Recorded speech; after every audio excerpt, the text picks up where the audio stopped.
ভাই আমরা তো নতুন কেউ না। আজকে 25-30 বছর থেকে দেখছি চাপ সবসময় আসে। আর সরকারের সহযোগিতা হতে হবে যে অবকাঠামোগত সুবিধা এবং স্মার্ট নগরী হিসেবে গড়ে তুলতে হবে।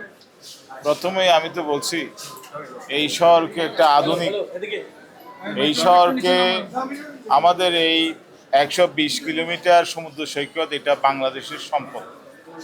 সরকার এখানে যত বিনিয়োগ করবে তত সরকারের আয় হবে, মানুষের কর্মসংস্থান হবে।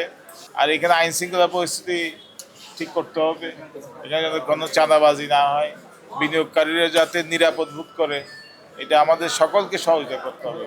পুরা এলাকার মানুষের, কক্সবাজার মানুষের সহযোগিতা, আর সরকারের সহযোগিতা হতে হবে যে অবকাঠামোগত সুবিধা এবং স্মার্ট নগরী হিসেবে গড়ে তুলতে হবে এই এই সমুদ্র সৈকতের শহরটা। কারণ আপনারা জানেন এইখানে বিদেশি অনেক মেহমানরা আসে, অনেক নাম করা মেহমান, রাষ্ট্রপ্রধান অনেক মেহমানরা আসে।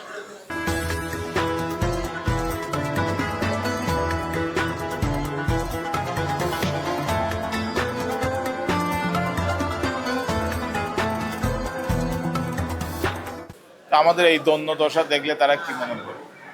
তা আমি ওই পার্লামেন্টে সিটি কর্পোরেশনের জন্য দাবি জানিয়েছি।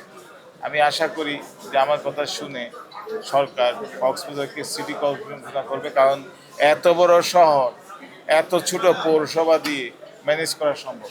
ভাই আমরা তো নতুন কেউ না। আজকে 25-30 বছর থেকে দেখছি চাপ সবসময় আসে।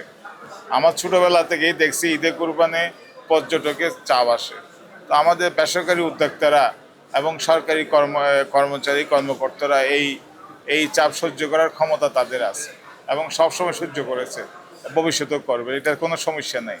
এটা তো কোনো ধরনের, অনেক লোক আছে আমার হিসাবে প্রতি বছর 70 লাখ থেকে 80 লাখ, পরিসংখ্যানে বেশিও আসতে পারে, কিন্তু সেই তুলনায় আইন শৃঙ্খলার অবনতি কম, ক্রাইম কম সেই তুলনায়। তবে জিরো টলারেন্স আসা দরকার।